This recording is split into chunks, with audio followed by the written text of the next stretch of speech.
Hey everybody, I'm Bennett Shearer, your host of American Idol Unaired, the singers you didn't see, and I am very honored to indeed welcome a singer you didn't see on this season of American Idol, Elliot Greer. Welcome to the show, man. Thank you so much, man. I really appreciate it. It's an honor to be here. Pleasure's all mine. Now, everybody needs to know this before we go any further, okay? So, Elliot, you are the reason that I came up with this show in the first place. I came across your feed. I Yeah. was blown away by your voice, and then I kind of heard through other contestants that you were one of the standouts in Hollywood Week, and I'm thinking, gosh, it'd be really cool to interview. And then I'm like, what if we just do a show where we find the people who weren't aired and give them a chance to, talk and sing, and lo and behold, here we are. And it's really just an honor because I mean you Oh, are an incredibly talented musician, and I cannot wait to get to know you more. well, the feeling is really mutual, and it's a really huge compliment for you to hear you say that. And yeah, I mean, to be surrounded, like I said this to a friend when I got back, that collectively, I've been in a lot of rooms before, and I've been around a lot of good singers, but that was really, in my opinion, the just across the board the best group of singers collectively. I've never been in a room with such good vocalists.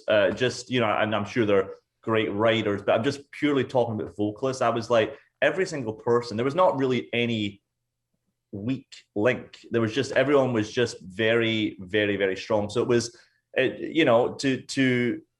to have even just hear that to have even left a small mark on people remembering what I did, whatever. It's that's a big compliment because it was a regardless who got through Hollywood Week, everyone there from the word go was very, very talented. And people got to understand. I mean, the crazy thing is, you're talking about a show where I think it was something like 150, maybe 155 people make it through to Hollywood Week. So if you get that golden ticket, you've got something. It's just a matter Yeah, of, they can only show so many people, and that's the way the wind blows. But but before we really get into American Idol, I want to hear your story and what got you into music and who you are as an sure. artist.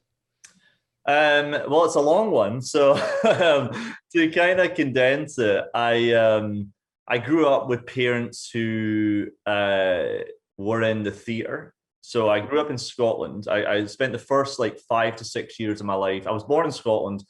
I moved to London for the first, like I said, 5 6 years of my life with my mom and dad. My dad was in a lot of musicals. My dad was in shows like Les Mis and stuff like that, aspects of love, and like he did a lot of like leading parts in different West End, which is kind of like the Broadway of the UK.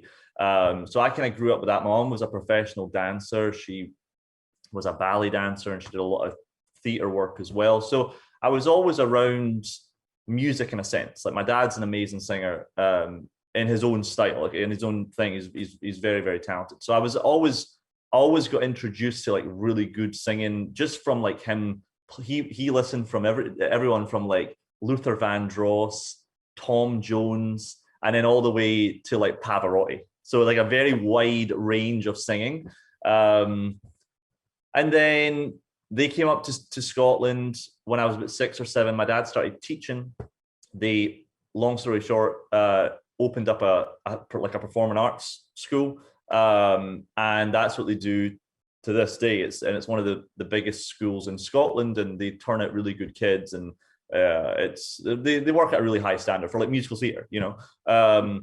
And so I was always in around that, and but I was never fully interested in musical theatre. I was kind of always was playing the guitar. I sort of my first sort of real introduction into music was probably John Bon Jovi, like in Bon Jovi, the band.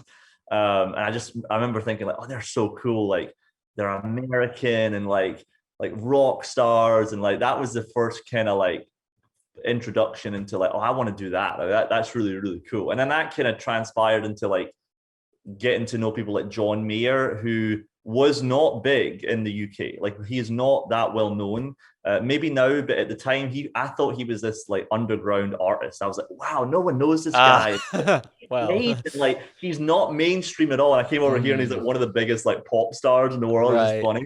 funny. So that bubble was burst for me when I came over here. I was like, have you ever heard of this guy called John Mayer? And they're like, yes, he's one of the biggest stars in the world. Oh I my was like, God. so yeah. And then just so basically I went to music school after I left high school, and I once again, long story short, I was too young, and I was 17 at the time, and I was just like, you know what, I kind of got caught up in the whole trying to be the cool guy, so I wasn't going to like theory class and things like that. So I got asked to leave my music school. So I did 1 year and I left, and then I was like, I don't know what I'm going to do. Like, I didn't know how to, especially at that time before social media was around. Things like Spotify didn't exist. Things like that weren't really around. My biggest question was, how do I get my music into the right hands? How do you get a record deal? I didn't know that. Like, I didn't know how to, I thought, well, if you don't have a record deal, then you're just nothing. Like, it's either this or that. My parents knew a lot about the theater, but they didn't know how to get into that world. So I definitely was at a crossroads, and I was like, I don't know, I want to do this, but I don't know how to do this. Like, I don't know. And I didn't feel connected to enough musicians to fully get it. So then I was waiting tables and like hating my life. And my dad's student like dropped out of this big exam that his school had. And it was a musical theater exam. And I said to my dad, well, I've got loads of time in my hands. Why don't I take the exam? And he was like, what are you talking? Like, are you on drugs? Like, what like, this is a musical theater. This isn't a music thing. This is like singing musical theater song. And I was like, yeah, like maybe I could try that. I don't know. Like, I was just at a point where I didn't know what to do. And I felt like I was really drifting. I really felt like I didn't know.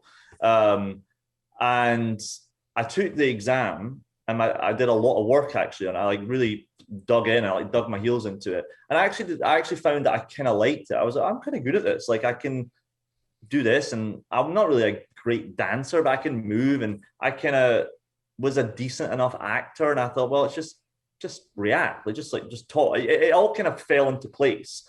And then I got a really high mark in that exam, and I was like, you know what? And then my friend of mine said to me, you should audition for the school that I went to in New York, because I always wanted to go to America. I always thought about going to like Berkeley, and I always had this like self-doubt in my mind, and I thought, I don't know if I'd get in. I don't know. And looking back in it, I have a lot of friends now from Berkeley, and they were like, oh my God, like that would have been great. I would such a good fit, you know. But I just never had the guts to quite jump into it.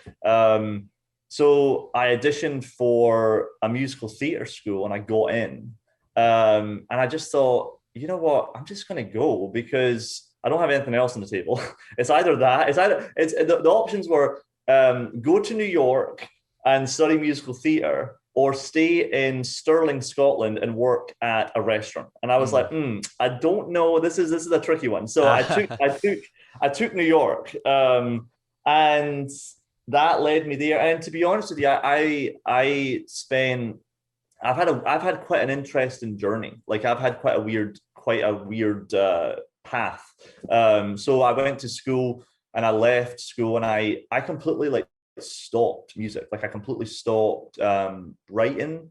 I didn't play guitar. No one in my class knew that I could play the guitar. And when eventually I started to do it, they were like, what? We've never seen that side of you, which is really weird, because I feel like that is all of my identity now.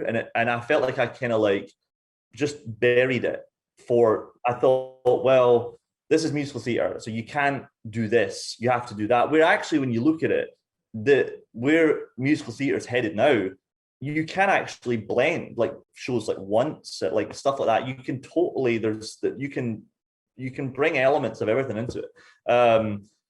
And I just kept hitting roadblock after roadblock after roadblock. And like, everyone's comments were, you've got an amazing voice, but you don't sound musical theater, or you don't fit a look, or you don't fit this role. And I got called back for a lot of shows. And I just got to the point where, to be completely honest with you, I just kind of got so jaded with it. I really started to hate the whole aspect of like, instead of like, what I love about music is you can just be yourself. I felt like I was constantly trying to fit myself into a box. And then when I wasn't getting it, I kept thinking to myself, oh, so he's better than me, or she's better. And it felt so much like a competition that it felt like it just really started to make me feel so insecure, which I feel like most people can understand, especially if you're somewhat in this industry or whatever. Like, human beings are just insecure people. Oh yeah. So that just times 100. Mm.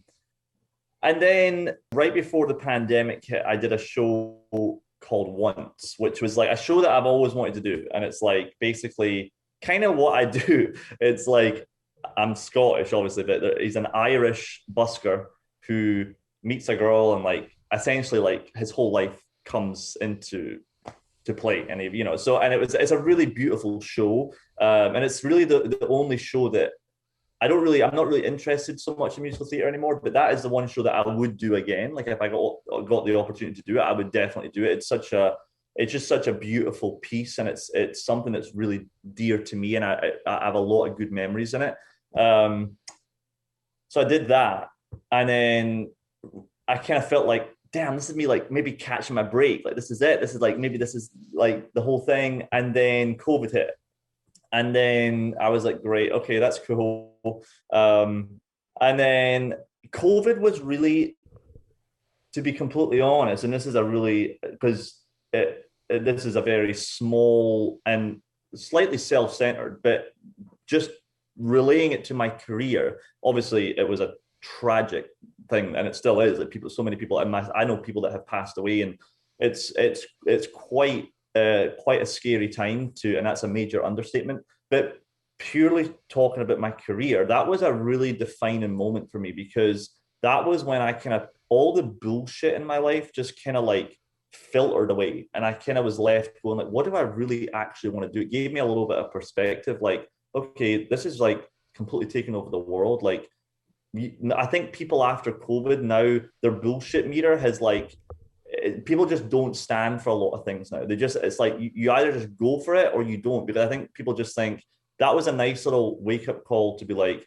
it's too short. As cliche as that sounds, your life's too short to doing something that you don't want to do, and then you drop dead, and that's it. Like, I feel like that was a major pivotal moment for a lot of people. And then that's when I started writing again. And then I released this my sort of debut album, Handcrafted. And that's kind of when everything started to like slowly fall into place. So that's what I said to someone recently. I like knocked on the door of Broadway for years, to be honest with you, and I just like it almost opened, like it was like on its last hinges. It was like almost opening up, and I feel like I've really only been pursuing music like in like a really serious way from probably the end of 2019. So right before Once, I was starting to get like, okay, maybe I could really try and get into music and like get my stuff on Spotify and shit like that. But it's really only been about 3 years. And when you look at just the opportunities that have come for me in 3 years versus 6 years in musical theater, it's a no-brainer. And whether you believe in fate or destiny or whatever, it does make me think that I wasn't meant to do that, because I kept hitting roadblock. And I'm not saying like, I've won a Grammy award, but just the small time I've got back into music, things have felt much more organic. Like, it's felt, things have started to fall into place. And obviously there is still a lot of challenges, like, not being aired on American, like that stuff, to take the filter away. I mean, it fucking sucks. It does. Like, it really does. And it people can play it cool and be like, oh, I don't really care. But if you didn't care, you wouldn't go on the show. So everyone's hoping to get exposure or to win it. I don't know what people's like objectives were with that show, but I know for me, it was, this is an amazing opportunity to just showcase what I do as an artist and get the exposure, which could lead on to different things. So when that doesn't happen, it's another reminder of like how hard this industry is. Just when you think you've got a slice in the game, until everything is said and done, you just never know how things are going to play out. You know, as you know. So it's the Idol's been like Idol's it's been great for me, but it's also kind of like the only thing I would say the negative about it is it kind of brought. I was talking to my girlfriend actually recently about this. Like, I feel like ever since Idol aired and like I found out that I wasn't going to be on it, it kind of slightly reminded me of my time in musical theatre. It felt like my only problem with that show is it feels so, and I know it's a competition, I know that, but it felt so much like him against him or her against her that I don't know in the real world of music, and I say real world as in like, you know, people who you know do it kind of more organically, who get the record deal and all that kind of stuff. Like, I don't know if it's so much of a competition. I feel like it's like, okay, you do you and like I'll do me, and you're like amazing at that and I'm amazing at this, and like I'm not comparing myself to you, where it did feel very much like, well, are you as good as him? And how can anyone judge talent? I mean, it's just so subjective. Like I could love that hoodie that you're wearing, and then someone could walk over and think it's the most hideous thing in the world. But it doesn't matter as long as you think is what you're doing is good, or what you that's my only downside. So that kind of like, that's the only negative thing I took away from it. That it kind of reminded me of, it was like so much of a battle versus like, you know, he's got such a cool voice, but how can you compare an R&B singer to a country singer? You know, how do you do that? I don't know. But so that, sorry, I've kind of went a little off track, but that's been my journey so far. But I'll let you like, I know you'll have specific questions, but that's taken me from Scotland to like in August when I got asked to do Idol. Well, you just answered my first question about where you approached versus auditioning yourself. You were approached by a casting scout who said, "We want you to be on our show." Yes, I did get an email, and I thought to myself, "This is a scam. Like someone's wanting $500 here, yes, or more." For a PayPal, Yeah. and I was like, "What the hell is going on here?" So to backtrack, I think this is how it happened. I could be wrong, but I'm pretty sure this is what she said to me.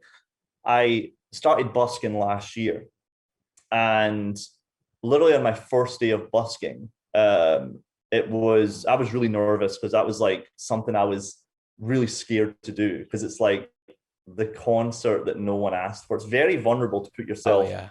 on a street corner or a park or whatever and just say, listen to me. That is definitely it's hard when you've got a show that someone's booked you for, but when you're just turning up going, listen to me, that that was definitely one of the, I said to myself, if I can't do this, then I should not pursue this.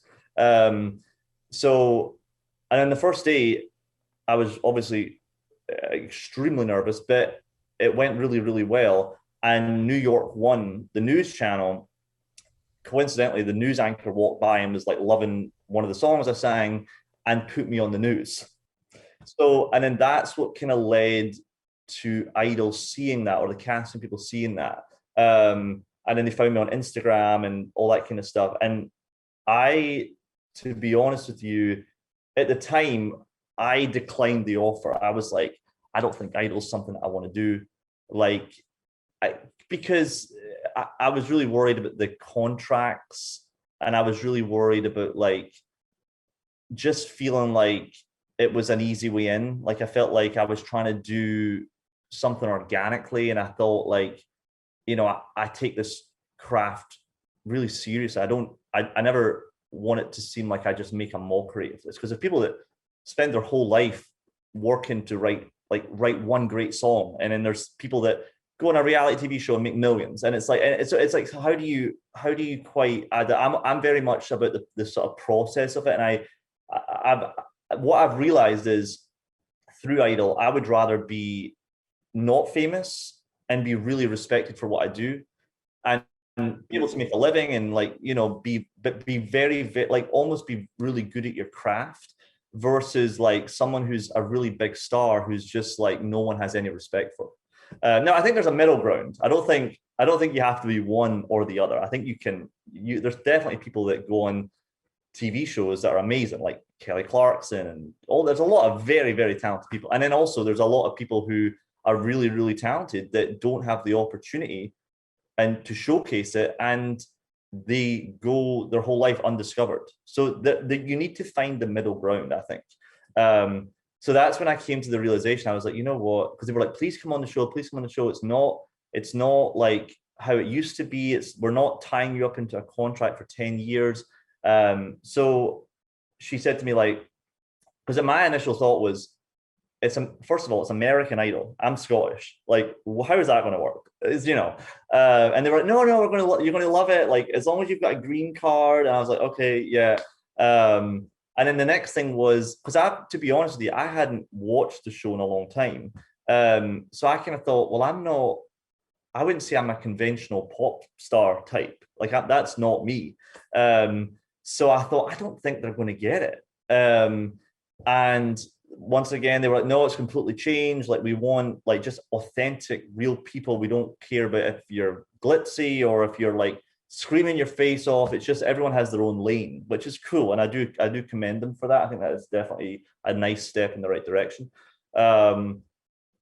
So yeah, initially I turned it down, but then I decided that it was too good an opportunity to just purely from the exposure. Like, it was just like, you really would have to be an idiot to turn it down. I mean, unless you had something like guaranteed that you had in front of you that you were like, okay, well, I've got a record deal or I'm on tour with someone, like, that's fine. But if you don't have that and you get something that lands in your lap, essentially, there's very few times that things just land in your lap.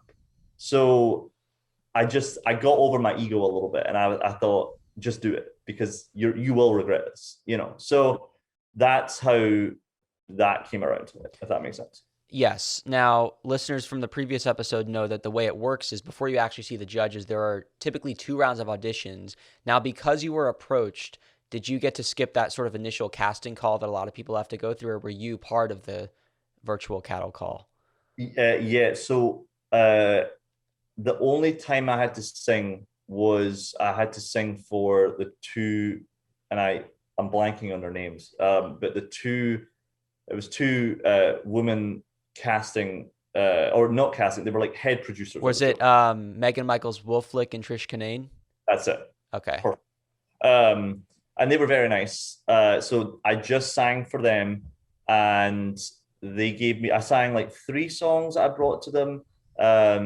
And I did like my own version I did my own take on a Katy Perry song. Oh, cool. Never Really Over. Oh, interesting. Yeah. So I did like a very different arrangement to that, and they enjoyed that. So they were like, do that. Like, it's so different from the original that it's like, you should just do that. And then that's what, yeah. So that was only, I didn't go through any catapult or any whatever.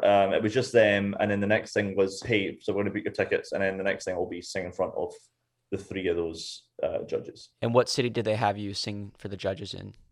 LA. Just with my schedule, they gave me a few options, but I just thought LA was the one that worked out the best. I'd never been to LA, so I kind of thought, well, if they say no, at least I'll get a free trip to LA. That's what I was thinking. Hell yeah. So that's where my mind was at. And are you waiting around a long time? Do you get to go in earlier in the day? How's that work? No, I was quite late. I mean, it was the hardest part for me, especially, was, and everyone obviously was a singer there, but I feel like unless you have a little bit of experience, because I did this when I was a little younger, when you're really excited and you're around a bunch of singers and you're trying to be cool and you're trying to be this, you talk and you just talk, talk, talk, talk, talk, talk, talk. And then you kind of forget that you have to sing. And talking is obviously like the biggest thing that really messes people's voices up, especially when you're projecting and like you're trying to talk over a lot of noise. So the hardest thing was like trying to be social, but then backing off. Like because I was there to work. Like it's not a social gathering. It was like, you know, you obviously have to make friends, but you're there to do a job. You're there to execute something. And so I saw so many people talk and sing like for hours. I'm no exaggerating, like for hours. And then they would go in and be like, that voice wasn't there. And I was like, No shit. well, yeah, that might have been self-induced. But yeah, it was a lot of waiting around. Very early days, like we had to be in like full whatever you were wearing, like fully ready by 5:45, 6 a.m. And then so if you wanted a coffee before that, you'd have to run to the coffee shop or whatever. So you were up at like, I mean, I had it easier. I mean, girls getting all their stuff ready. Yeah. Guys have it a lot easier typically. So I don't want to complain too much, but yeah, it was a pretty early start. And just a lot of waiting. And you're filming a lot of stuff too, interviews and B-roll. Yeah, and that's the other thing as well. You're like exhausted before you even get in the room. So you're just very, very tired. And you don't, when you see it, like when I've been watching some of my friends on the show, and some people have been like, oh, they look tired or they look that, and I'm like, yeah, because everyone just sees the performance and they're like, well, why would you be tired? You're in Hawaii or whatever. But you know, until you've went through the process, you don't really realize, damn, but they've been up for 12 hours before they've even done that, you know, and then they've had 3 hours of sleep beforehand because they were up until 3 learning a song. It's a real mind fuck, to excuse my French. They really put you through the ringer.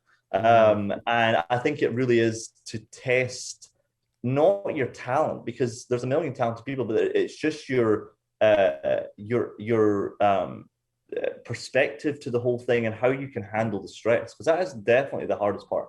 Oh yeah. Well, when you enter that judge's room, it's go time. You know, it's all about trying to put all that aside and impress them. Is there a lot of banter going on? Do they ask you to sing relatively quickly? What's the vibe or the dynamic with you and those 3 judges? To be completely candid, they were in a terrible mood. Really? Like, yeah, didn't really acknowledge me when I walked in. Luke Bryan was like, oh, there's a tall drink of water. But I think the overall consensus of the vibe of they were in a very, very negative mood. I don't know why. They were saying no to a lot of really talented people. And their whole demeanor was just very, very, very jaded. I mean, even Katy Perry said to me, I'm very sorry, like, we are extremely jaded because we've just been doing this for a long time now, which I actually admire the honesty in that. But it did feel, I'll be honest with you, I walked in and just based on my arrangement of the song, I thought they were going to go, oh, okay, this is quite interesting. Like, this is cool. Like, I'll be honest with you, I sang and I did the thing and I did a really good, accurate account of what I do as an artist. Like, that's just what I do. The acoustics in the room were not great, but that's across the board for everyone. But they really were. It was one of the worst rooms I've ever sang in. But I anticipated it going very differently. So I finished the last note, and not in a cocky way, but I've done enough live shows that I know certain things get a certain reaction at people. Like, you know when you're singing well, you know when you're not, and when you're in the zone, you know it's just, you know. So once you get enough experience doing things, like I've done it enough that I know this will probably go over well. Wrong. They just couldn't work me out. They were like, I don't get it. Like, I don't know. Katy Perry said to me, I don't know if I like your voice or if I just like my song. And I was like, Whoa. Well, it's a very different style of version. So it's not like I just did exactly the same thing. So, and then Luke Bryan was like, "You're very talented, but I don't know if I could listen to you all day." And I was Mm. like, "Okay." And then Lionel Richie just flat out said to me, "It's a no. I don't get it." Wow. And so I'll be honest with you. I was in that moment. I wanted to fall through the floor. Like I wanted Oh to, man. I literally thought to myself, this is why I didn't want to do this. I knew they weren't going to get it because I'm not trying to be Justin Bieber or whatever. And I thought they just don't get it. Like they kept saying to me, we don't understand your accent and your voice. We don't know anyone else that really sounds like you. We don't know where to place you. Now, in hindsight, I take that as all positives because if you sound like someone else, chances are you're not going to catch a record deal because if you sound like James Bay, we already have James Bay. You sound like John Mayer, we already have John Mayer. So at the time, I was like, okay. And my friend who is a musician, like a very successful musician, I told him about the whole thing. And he said they gave you the best compliment because if they'd have got you right away, they would have they basically, in his opinion, he said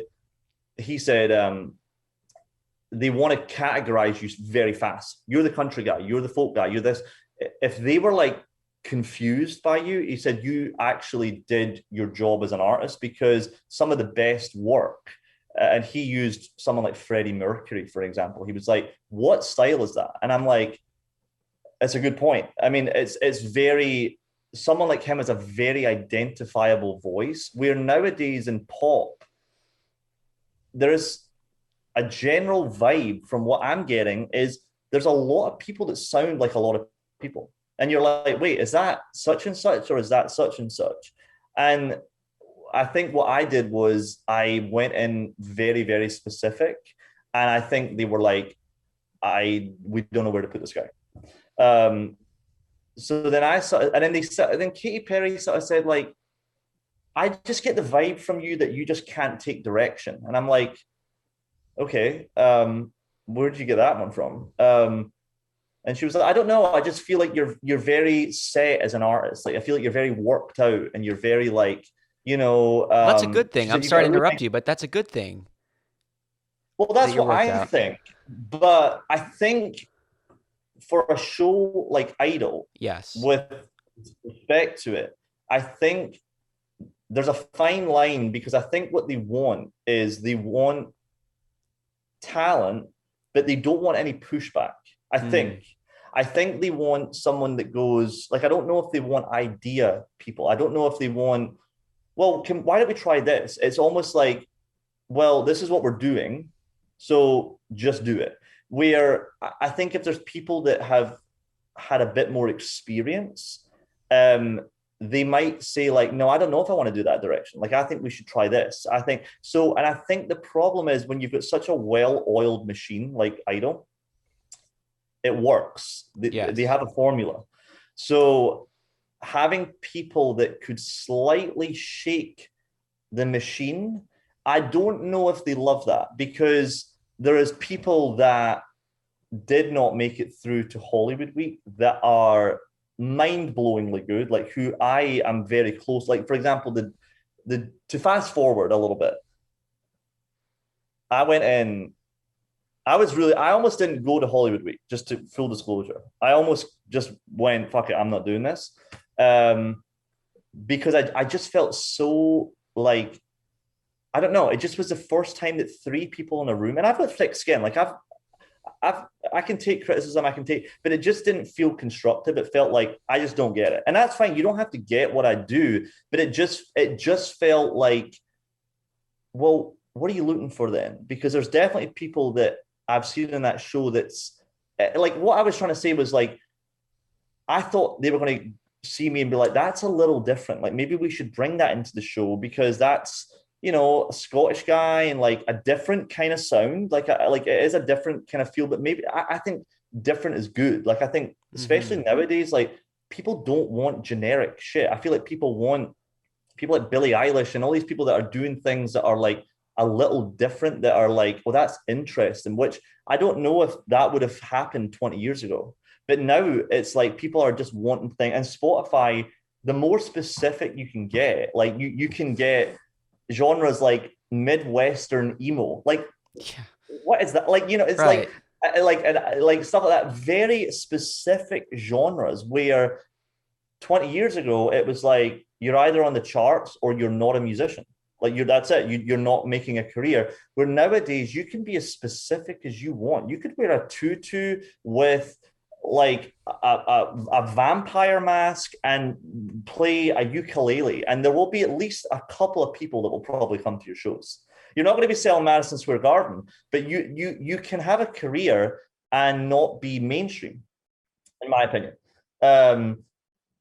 So I kind of went back to I went to Hollywood Week on a mission. Like I was, to be real with you, I was very like charged up. I sang Hallelujah for my first genre song. And now people say like, oh, it's a bit of a cliche song. And I didn't actually want to sing it originally. And I sang it for the casting person, and she said to me, if you don't sing that song, then that is just going to be a huge mistake. She said, I actually said, I've not really heard anyone sing that song the way you've done it, which is a huge compliment. And I sang it, and I got 3 standing ovations, and got through to the next round, and I got paired up with this girl called Lexi Weege, shout out. And she's a good friend of mine now, and she is very similar to me, like very, I don't know if you came across her, but she's a very specific artist. She's a really good friend of mine, and it really was a match made in heaven, because I was thinking to myself, fuck, if I get paired with the wrong person, this isn't going to work. Like this is like it's like, and when you've got ideas, and I had very specific ideas going into that Hollywood week. I was like, this is it. Like I wasn't there to mess around. I was there to do my job. I was there to like do what I do on a regular basis back home in New York. And I was like, if I get this song, I'm going to get through this. And I had like a roadmap of what I wanted to do. So when I met Lexi, I hadn't heard her sing, to be honest with you, because I was out doing interviews, but everyone was like, oh my God, you two together, it's like, it would be a great match. And I was like, okay, cool. So then the night that you get through Hollywood or genre round or whatever they call it. And right after that, once they let you know if you've got through or not, they say to you, just wait in a holding room, and they all come in and they say that they've paired people together and all that kind of stuff. And then you have to have the duet like fully dusted off and done by the next day. So we were up till like 3 a.m. and then we had a 6 a.m. call. So you're on 3 hours of sleep. I met with Lexi, like vibed with her straight away. I thought, okay, this is a good sign. And then they gave us a list of songs that, there's only so many you could sing. And one of them was Dreams by Fleetwood Mac. And it's such a great song in general. And I thought, once again, I had my own kind of arrangement of it. And I sort of pitched it to her, and I was like, what do you think? Like, well, she knew the song. And as soon as she started singing, I was like, this is interesting. Like, there's definitely something here, in my opinion. Like, the two of us together were very similar vibes, like even just like aesthetically. So we didn't actually have to do that much work, because and she's a, working professional. Like she's, has a lot of experience. And what we both were on the same page about was, you can definitely overwork a song. So sometimes, and the biggest thing, I feel like if you talk to any musician who you like, I feel like most musicians will say to you, like, the best thing you can do is just listen. Like, many musicians just like go on their thing and they're like in their lane and they're like playing away and they're not listening to everything going around them. So what I said to her was, let's get a blueprint, like you take the first verse or whatever, and then but let's not work out every little run that we're doing. Like let's not make it so solidified, because then we're going to get in our own lanes and then it's going to turn into a competition. It's going to be like, well, who sang it better? And I says that we need to go on this stage as a unit. And if we go home, then we go home together. Or if one of us goes through, but it needs to sound like an act, because that was my only issue. Some of them were trying to outsing each other. And I was like, that's not the goal of this, in my opinion. You wouldn't watch the Grammys and then be like, oh, wow, like Bruno Mars was really trying to outsing Mariah Carey. You have to have respect for the other artist. So we both just said, there's the blueprint. And when we go on stage, we'll just listen. And then none of this was aired, but I actually have an audio recording of this because I recorded it in my pocket, just because I thought this might happen. I thought they might not air it, and I want something to remember this by. So at the end of the song, we get a standing ovation. And Lionel Richie said the nicest thing that I've ever heard. Greatest performance of all time. Am I in the ballpark? Yes. Or of that song? Of that song, which was a huge compliment. He said, I know Stevie Nicks, and he says that was hands down the best performance of that song that I've ever heard. So I was like, okay, we're really onto a roll here. And we left, and like afterwards, I said to Lexi, if we don't get through, then I don't know what they're looking for. Like it felt very set. It felt very secure. We got through. And then the next thing was singing the Showstopper. Showstopper, yes. And my main goal was to get an original song at the right time on the show. Strategically, I didn't choose it for the first round because that could go either way. Just because there's a lot of things coming into play. Like when you listen to an original song, you're like trying to listen to lyrics, you're trying to listen to the melody, you're trying to listen to the person's voice, you're trying to there's a lot of sensory overload. So what I thought was show creativity with her song done my way. Let them get to hear my voice, and then hopefully I get through to Showstoppers, and then I'll already built a fan base. Hopefully people hear it. I was in the positive mindset that this was all going to be aired. You've already brought people along with you. People like your voice, people don't, whatever. But we're talking about the people that like what you do. Then they hear an original song, and then that's the game changer. Then that blows up, and then you could get publishing deals or whatever. So it was like I said, it was quite strategic how I was trying to do it. So everyone said to me, all the producers said to me, Elliot, I think you're a favorite in this show. Like, I think you could go all the way. I would not sing an original song. And I was like, well, you haven't even heard it. Like, you don't even know if I'm a good writer. And they were, well, I don't know.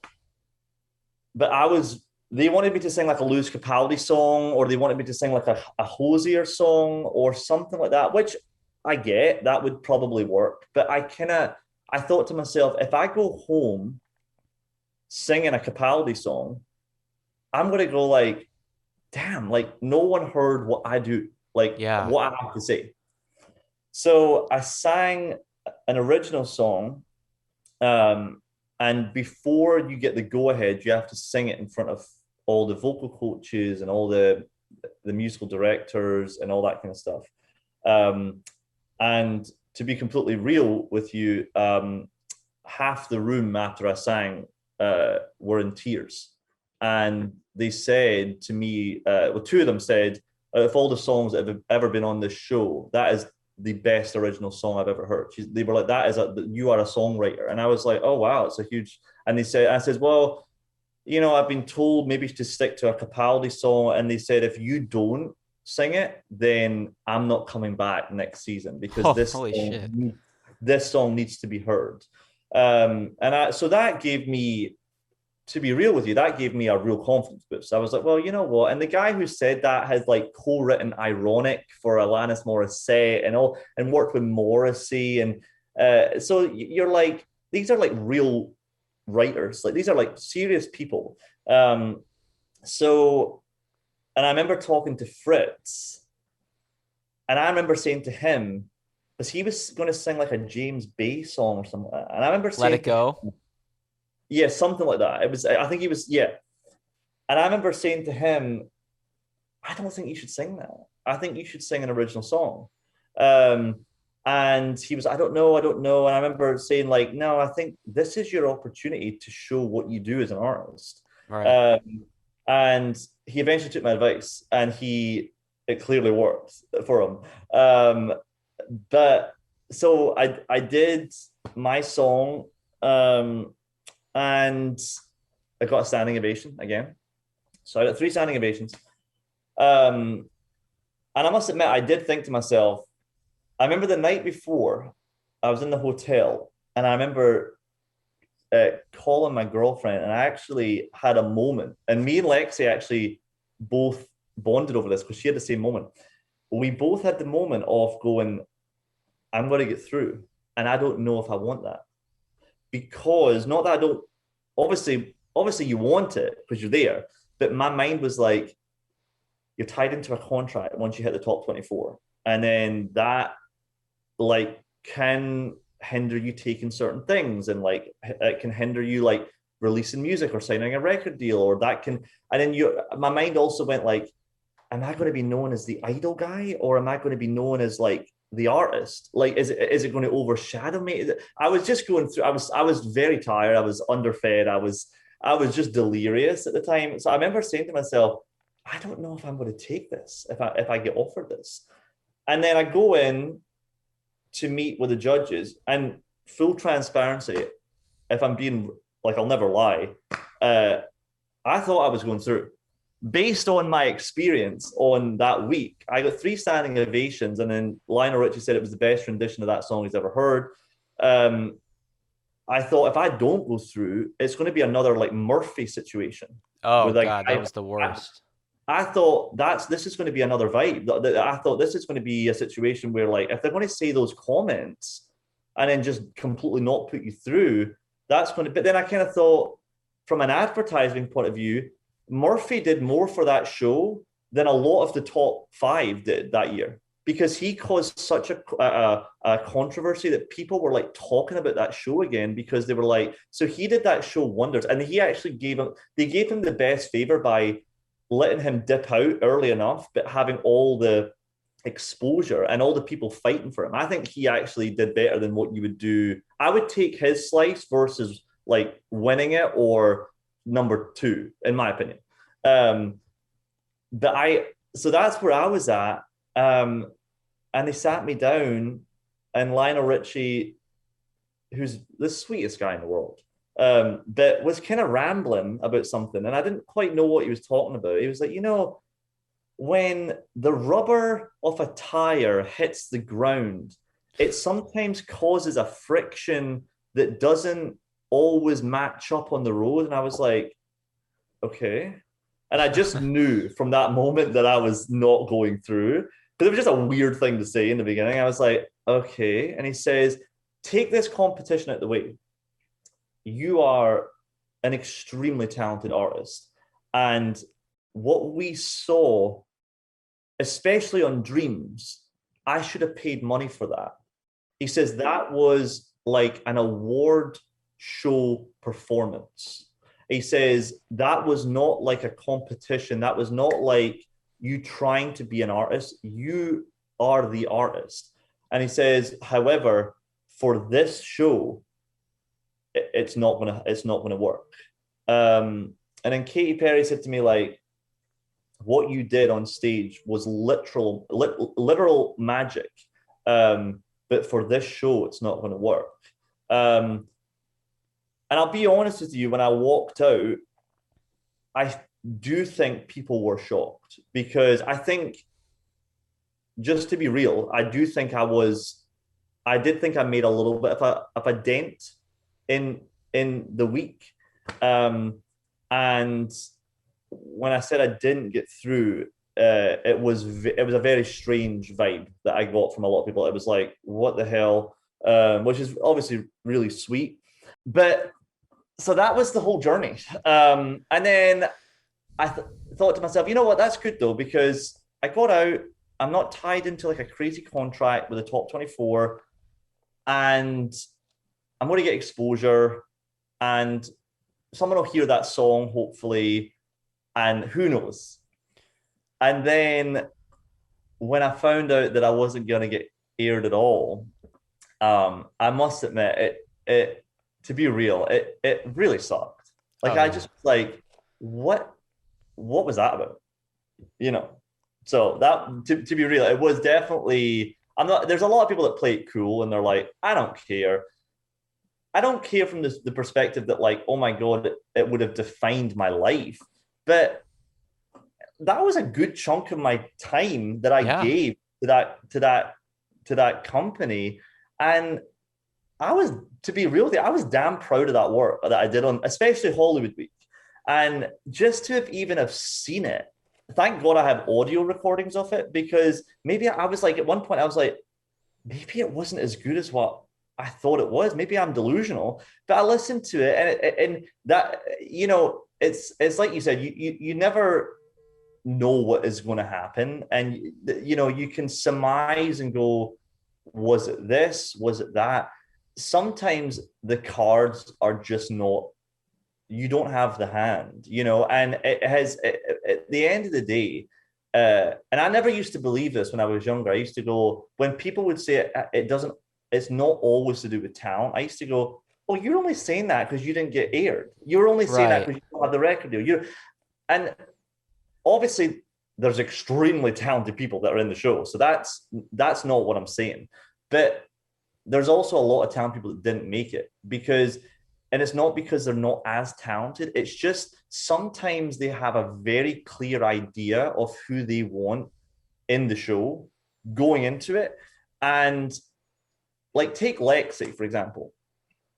If she was in the top 24, she would stand out so much, like, because just very she's just a very unique person, a very unique singer. Plus, she has a lot of experience. Like, she has a lot of experience that some of those other artists don't have, just because they don't have. They're younger, they haven't been gigging. So if they took her, she would look a lot more put together than some of them. Mm-hmm. So me as a viewer, I would go, well, she looks like she's fully formed, and this girl's forgetting her lyrics, or this guy's messing up the guitar, and she's, or whatever it is. So there's so many things that play into factor that the producers, I don't necessarily think, I don't know this, but in my opinion, I don't think the judges actually make the final decisions. I think it's I think it's a combination of the judges, but it's also those two producers who Yes. go, I don't want him to go through. And I think they say they have full control, and maybe they do, but I do think they are very much in their ears going, no. This guy cannot go through, or yes, Fritz is going all the way, or, you know, and obviously once you get to the live shows, then people just vote and then that's all done. But I do think before they get there, it is very manipulated into, like I said, to be, especially in the beginning, when I said they have a formula. This show has done very well. It's made a lot of people very rich. They don't want to stop earning money from that show. So if they don't follow the formula that worked the previous year, ratings are going to go down. Someone's going to lose their job. So people are going to play it safer rather than taking a risk. And I'm not saying that they didn't take risks, because there's, like I said, a lot of those people are my friends and they're very like extremely talented. But there's also a lot of really talented friends that didn't make it. And I sometimes feel like, and that's why I appreciate this show, because I think many artists, when you're the person who gets cut, you do sometimes think to yourself, wow, maybe they just are better. Maybe that is, and maybe that is to an extent, but it's not always that. There is just so much at play that comes into it, because there is some times in every season where there are people in that show who vocally shouldn't be there. They are, and Oh, they are yeah. there for a story. And Lionel Richie said to me, at the end of the day, this is a vocal competition. And where I would disagree with him on that is, well, there are certain people throughout the years that got cut who are far better singers than the people who have made it to the top 5 or the top 20 or whatever it is. So it's not a vocal competition. I know they say that, but it's who is going to keep this show relevant? Who is going to keep this show? Who's going to buy into the show? Plus having really good singers on top of it. So there's a lot that comes into play, and that's not me preaching. That's actually me preaching to myself, because I've been struggling the last couple of months, going like, I cannot believe that they didn't show one thing.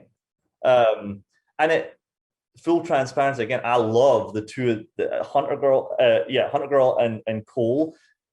I know Cole better than Hunter Girl, but both of them I love to death.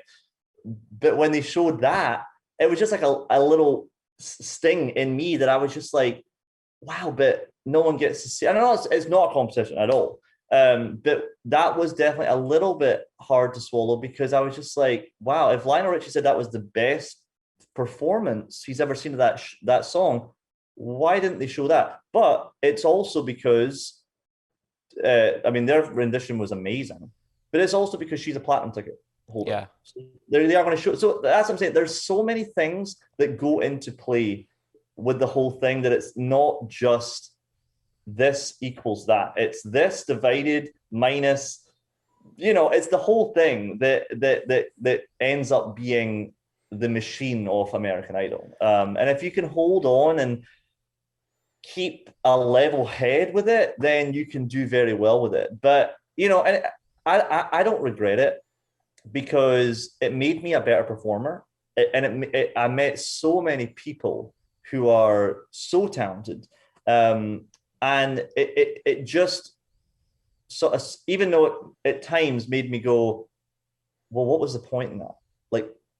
Like, what was that all about? Like, if that, but it's not going to be the last time something like that happens. And it's definitely not the first. So it's part of the journey, and I only have fond memories. And meeting people like Lionel Richie and Katy Perry and all that kind of stuff, like that was, especially Katy Perry, like she was very much in my adolescence, and getting to like actually sing in front of her and like talk to her, it was quite surreal. She was I was a big fan of her, and so just that in itself, it's something that will never go away, So I have great memories. Obviously, I'd be lying if I said that I wasn't a bit sad that none of my work got shown. Like, yes, that I think it should have been shown, but I ultimately get why they didn't. I think it would have. I think if they'd have shown it and they'd have cut me, I do think there would have been some people that would have been like, well, why would you say those comments and not put that guy through? Why would you give 3 standing ovations and not put that guy through? So there was a lot of inconsistency. So I sometimes think like maybe they just thought, we're just going to cut this guy out because it's too messy. Somehow the judges still put you through, even though it sounded like, and you were skeptical in the audition, but I guess they still 2 out of 3 at least said yes to you in that first audition. Yeah, and Lionel what's funny is Lionel literally at the end of Dreams jumped up onto the stage and gave me a hug and said, I have to shake your hand. He says, you are this. He says, what he said was, this is the best rendition of this performance I've ever seen. I would fund this act right now to go on the road. That's exactly what he said. Wow. So like to go from I don't get you, no, to jumping.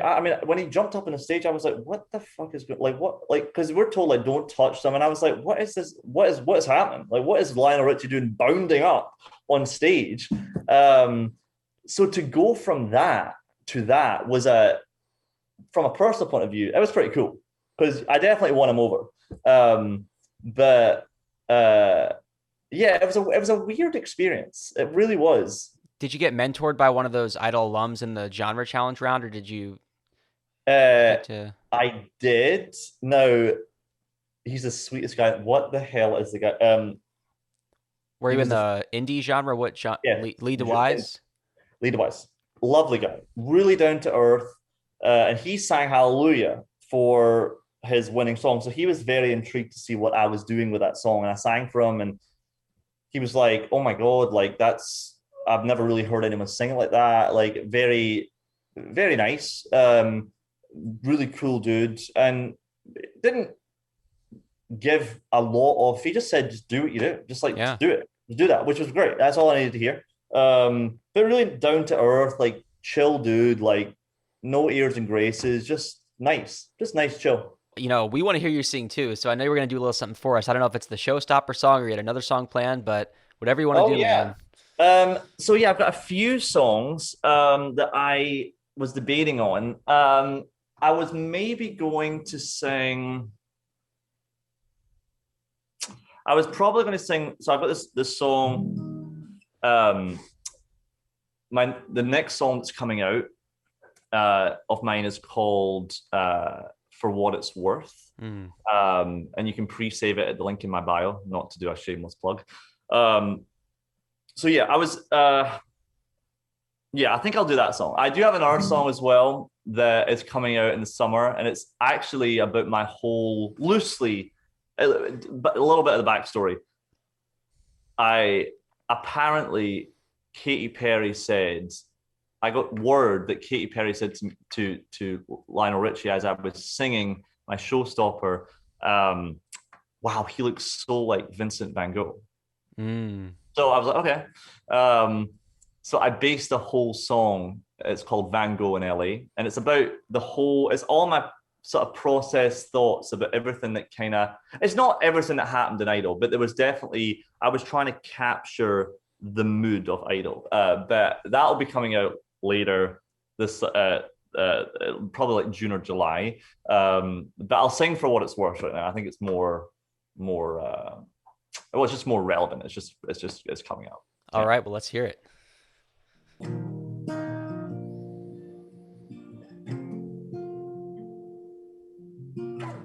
Thanks for meeting up. Would you like another cup? See, I've been carrying all this baggage since the day you packed yours up. Watched my once in a lifetime go to the next guy in line. And girl, I've gotta tell you, the sentence fits the crime. Sentence fits the crime. So for what it's worth, I hope he holds you in high acclaim, sleeps faithfully by your side.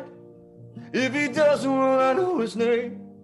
Hope he keeps a hand on your back when times get tough. You better learn from my mistakes, 'cause man, I really fucked it up. Without you, it's so rough.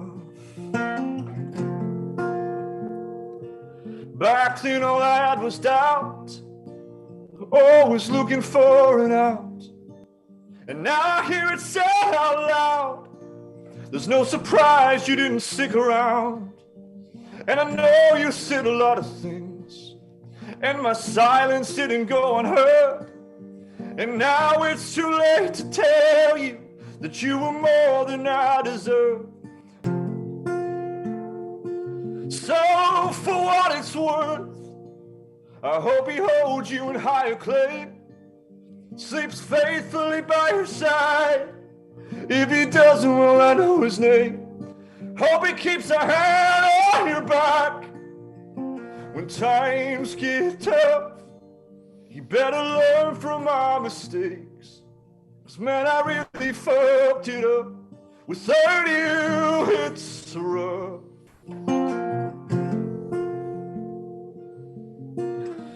Ooh, ooh,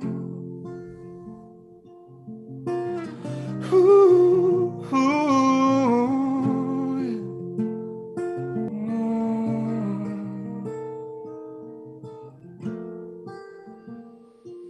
So, for what it's worth, I hope he holds you in high acclaim, sleeps faithfully by your side. If he doesn't, well, I know his name. Hope he keeps a hand on your back when times get tough. You better learn from my mistakes, 'cause girl, I really fucked it up. Without you, it's so rough. Without you, it's so rough. Without you, it's so rough.